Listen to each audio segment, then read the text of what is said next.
படுத்தி கொடுத்திருப்பார். அந்த காரியத்தை அப்படியே எல்லாரும் அந்த நிலைமையை இப்போ நீங்கள் கண்டிப்பாக அதை நீங்கள் நினச்சி பார்ப்பீங்க அப்படின்னு நான் நினைக்கிறேன். எதற்காக நம்ம ஜெபித்தோம், ஏன் நம்ம ஜெபித்தோம், ஜெபிக்க வேண்டிய சூழ்நிலை ஏன் நம்ம வாழ்க்கையில் வந்தது அப்படின்னு சொல்லி நம்ம நினச்சி பார்த்தோன்னா அது ரொம்ப ஆச்சரியமாக இருக்கும். நம்முடைய வாழ்க்கையில் இப்படி தான் ஆண்டவர் தொடுகிறார், இப்படி தான் சில பேரை தொடுகிறார். சிலருடைய ஜெப வாழ்க்கை இப்படி தான் தொடங்குகிறது. இதை தான் இன்றைக்கி நம்ம ஸ்டடி பண்ண போகிறோம். அன்னாளுடைய ஜெபத்தை நம்ம வேறு கோணத்தில் பார்த்துருப்போம். அன்னாள் ஜெபித்தாள், அவள் மனங்கசந்து அழுதாள், அதுக்கப்புறம் அவள் அந்த துக்கத்தை அவன் நினைக்கல, அவள் மறந்துட்டா. ஆனால் அவளை ஜெபிக்க தூண்டியது என்ன, அவளை ஜெபிக்க வைத்தது என்ன? அன்னாளுடைய புருஷன் அவளை நேசித்தான். இங்கே சாமுவேல் பிறப்பதற்கு மிக முக்கியமான காரணம், அன்னாள் தன்னுடைய இருதயத்தை உடைத்து ஊற்றியதுக்கு மிக முக்கியமான காரியம், தேவ சமூகத்திலே அவள் மனங்கசந்து அழுததற்கு மிக முக்கியமான காரியம். இன்னும் சொல்ல போனால் அந்த ஜெபம் எப்படி தெரியுமா வந்தது? அவள் உதடுகள் மாத்திரம் அசைந்தது. ஹல்லேலூயா. நிறைய பாருங்க, நிறையா கஷ்டமான சூழ்நிலையில் நம்ம எல்லாம் இந்த அனுபவத்துக்குள்ளே போயிருப்போம். நம்மளாம் போகாமலாம் இருந்திருக்க மாட்டோம். கண்டிப்பாக சில நேரத்தில் நம்ம உதடு மட்டும் அசைகிற மாதிரி ஜெபம், அந்த காரியத்தெல்லாம் நம்ம கடந்திருப்போம். என்னுடைய வாழ்க்கையில் அந்த காரியத்தெல்லாம் நான் கடந்தேன். என்னுடைய வாழ்க்கையில் சூழ்நிலையில் இப்போ உங்களையெல்லாம் கேட்டு பார்த்தா, நம்ம இந்த இணைப்பில் இருக்கிறவங்க நீங்கள் ஒருத்தரும் சொல்லுங்கள் அப்படின்னா நீங்கள் எல்லாருமே சொல்லுவீங்க, அந்த காரியத்திற்கு நேராக நம்ம கண்டிப்பாக கடந்து வந்திருப்போம். அப்போ அந்த ஸ்டேஜுக்கு நம்ம போகணும்னா ஒரு பெனினால் நமக்கு தேவை, அந்த பெனினால் தான் அவளை அங்கே மனங்கசந்து அழுக வச்சுருக்கா. ஆனால் மிக ஒரு சிறந்த ஒரு புருஷனாக வேதாகமம் அடையாளம் காட்டுவது யார் அப்படின்னா, எப்படி புதிய ஏற்பாட்டில் நம்ம யோசேப்பை ஒரு அருமையான ஒரு புருஷன் அப்படின்னு சொல்லிட்டு நம்ம பார்ப்போமோ, அதே போல் இங்கே பழைய ஏற்பாட்டில் அருமையான ஒரு புருஷன் அப்படின்னா எல்கானா தான். பாருங்கள், அவரை என்ன அழகாக மனைவியை தேற்றுவார் பாருங்கள். அப்படி தேற்றுற மாதிரி ஒரு கணவன் இருந்தால் மனைவிகள்லாம் ரொம்ப கொடுத்து வச்சவங்க. அருமையாக கேட்பார். 8வது வசனம் பாருங்கள். 1 சாமுவேல் 1ஆம் அதிகாரம் 8வது வசனம். அவள் புருஷனாகிய எல்கானா அவளை பார்த்து, அன்னாளே, ஏன் அழுகிறாய், ஏன் சாப்பிடாதிருக்கிறாய், ஏன் சஞ்சலப்படுகிறாய்? எத்தனை ஏன் பாருங்க, எத்தனை ஏன், எவ்வளோ அன்பு அப்போ இந்த வார்த்தைகளிலே வெளிப்படுகிறது. அந்த வார்த்தையோட சாரம் குறையாமல் அப்படியே அந்த வார்த்தையை நமக்கு மொழிபெயர்த்து தமிழில் எழுதி வச்சு கொடுத்துருக்குறாங்க பாருங்கள். மொழிபெயர்ப்பே இவ்வளவு சாராம்சத்தோடு இருக்குது அப்படின்னா அதை அப்படியே அந்த மொழியிலே நம்ம படித்த எப்படி இருக்கும்னு நினச்சி பாருங்களேன். அன்னாளே, நீ ஏமா அழுகிற, ஏமா நீ சாப்பிடாம ஏமா இருக்க, ஏமா நீ சஞ்சலப்படுற, 10 குமாரரை பார்க்கிலும் நான் உனக்கு அதிகமல்லவா என்றான். என்ன ஒரு வார்த்தை பாருங்க. இதுக்கப்புறம் யாராச்சும் நம்ம அழுவமா? போடி, நீ என்னை என்ன வேணால் சொன்னால் பரவாயில்ல, மேபி அவங்க சொல்லியிருக்கலாம், அவங்களுடைய அவங்க பெனினாலை பார்த்து சொல்லியிருக்கலாம், நீ என்ன வேணால் சொன்னால் பரவாயில்ல, என் கணவரே என் பக்கம் இருக்கிறார், இதுக்கு மேலே என்ன? அநேக பெண்கள் சொல்லக்கூடிய வார்த்தைகள் இதுதான்.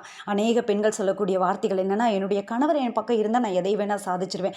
ஆனால் அவள் அதிலே திருப்தியாகவில்லை, அந்த காரியத்திலே அவள் திருப்தியாகவில்லை.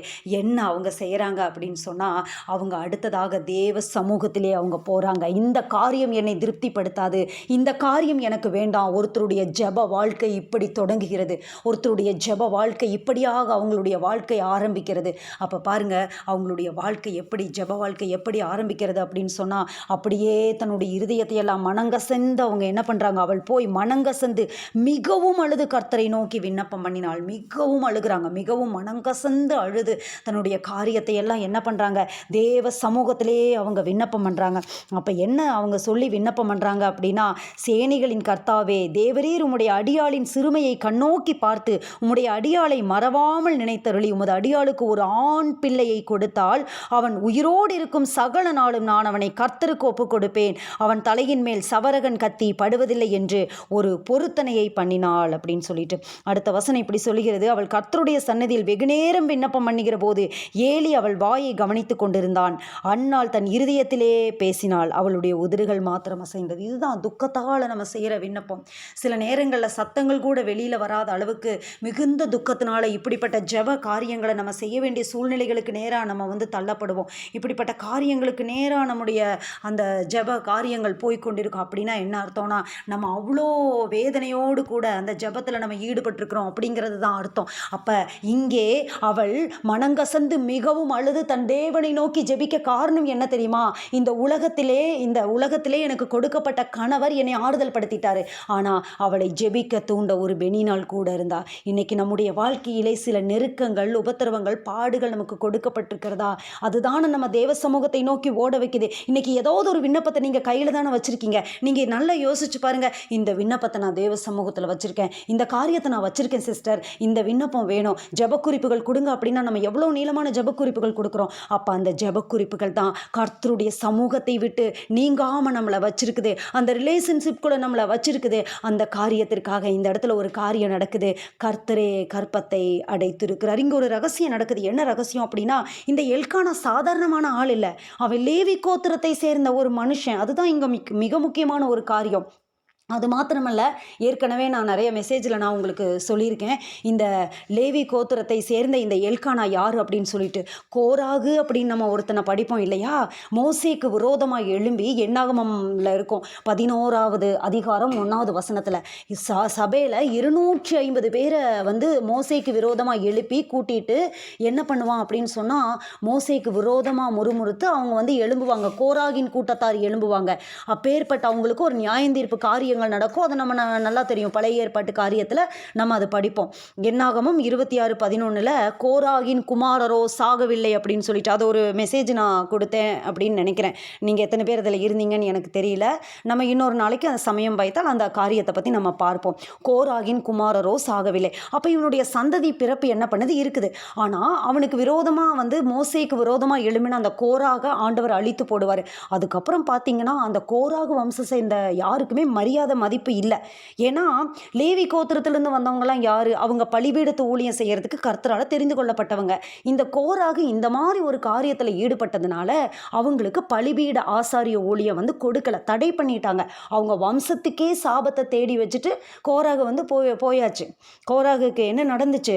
அவங்க கூடாரத்தை விட்டு வெளியில் வாங்கன்னு சொல்லிட்டு அந்த அந்நிய அக்கினி எடுத்துட்டு வந்த 250 பேரையும் தேவனுடைய அக்கினி வந்து பட்சித்து போட்டும் நிலம் 2ஆக பிளந்து கோராகு வந்து அவனுக்கு அப்படியே பூமிக்குள்ளே போகிற அந்த பயங்கரமான கொடுமையான ஒரு மரணம் அவனுக்கு சம்பவிக்கும். கோராகினுடைய அந்த காரியங்களை நீங்கள் எடுத்து படித்து பார்க்கலாம். பழைய ஏற்பாட்டில் நம்மளுக்கு நல்லா இருக்கும்.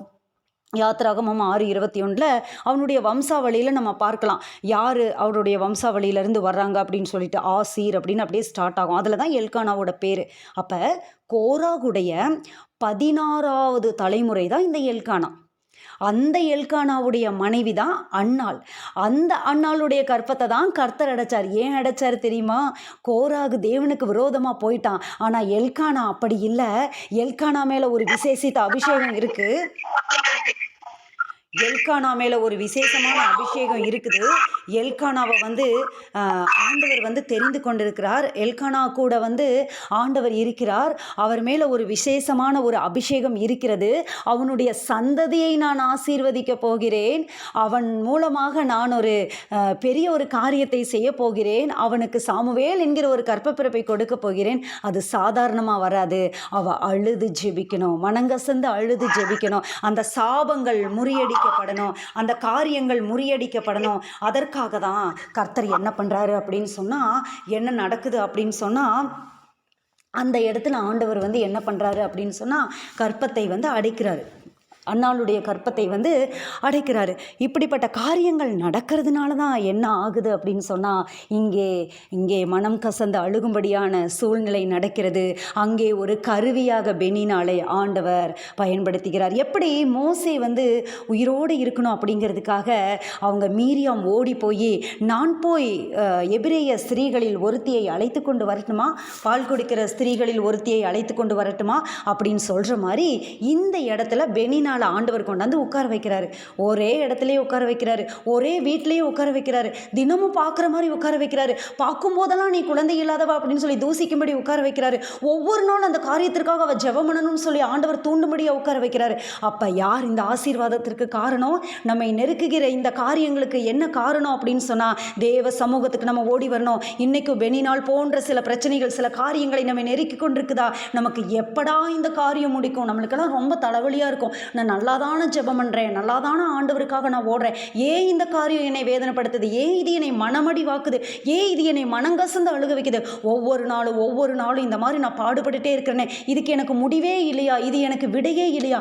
அநேக காரியங்களை நீங்கள் வச்சுருக்கீங்க தேவ சமூகத்திலே. அப்படிப்பட்டதான ஒரு காரியங்கள் இன்றைக்கு நம்ம என்ன கற்றுக்கொள்ள போகிறோம் அப்படின்னா, இதுக்குள்ள ஒரு சத்தியத்தை ஆண்டவர் நமக்கு ஒளிச்சு வச்சிருக்கிறாரு. என்ன காரியம் அப்படின்னா, நம்ம எப்போவுமே தியானிக்கிறது அன்னாள் அழுது ஜெபித்தால் சாமுவேலை பெற்றுக்கொண்டாள் அப்படின்னு சொல்லிட்டு. ஆனால் அதுக்குள்ள ஒரு சீக்ரெட் ஆண்டவர் நமக்கு ஒளிச்சு வச்சிருக்கிறாரு. என்ன காரியம் அப்படின்னு சொன்னால், எந்த காரியம் நம்மளை தேவ சமூகத்துக்கு போக வைக்குது, எந்த காரியத்திற்காக அடிக்கடி நம்ம ஆண்டவருடைய உறவை தேடுறோம் அப்படின்னு சொன்னால், அது மிகப்பெரிய ஒரு காரியம். அந்த சாபங்களை எல்லாம் முறிக்கிறதுக்கு பாருங்க, அன்றைக்கு இஸ்ரவேலில் போய் செலோபியாத்தின் குமாரத்திகள் கேட்பாங்க, நாங்கள் கோராகின் வம்சத்தை சேர்ந்தவங்க இல்லை, எங்களுக்கு காணியாட்சி கொடுங்க, எங்கள் அப்பா குமாரர் இல்லாமல் இறந்துட்டாரு, அதுக்காக நாங்கள் காணியாட்சி பெற்றுக்கொள்ளாமல் இருக்க முடியாது, நாங்கள் குமாரத்திகளாக இருக்கிறோம் 5 பேர். அவங்க அந்த ஸ்டோரி தனியாக, அந்த டாபிக் தனியாக. ஒரு உதாரணத்துக்காக நான் இந்த காரியத்தை சொல்கிறேன். அவங்க சொல்லும்போது என்ன சொல்லி கேட்பாங்கன்னா, நாங்கள் கோராகின் வம்சாவளியை சேர்ந்தவங்க இல்லை அப்படின்னு சொல்லிட்டு அவங்களுக்கு ஆண்டவர் பதில் கொடுத்துருவார். செலோபியாத்தின் குமார்த்திகள் சொல்கிறது சரிதான், அவங்க தகப்பனுடைய சுதந்திரத்தை அவங்களுக்கு கொடுங்கன்னு சொல்லி. அன்றைக்கே பெண்ணுரிமை காரியங்கள், அது தனி டாபிக், ஒரு நாளைக்கு நம்ம அதை பார்க்கலாம்.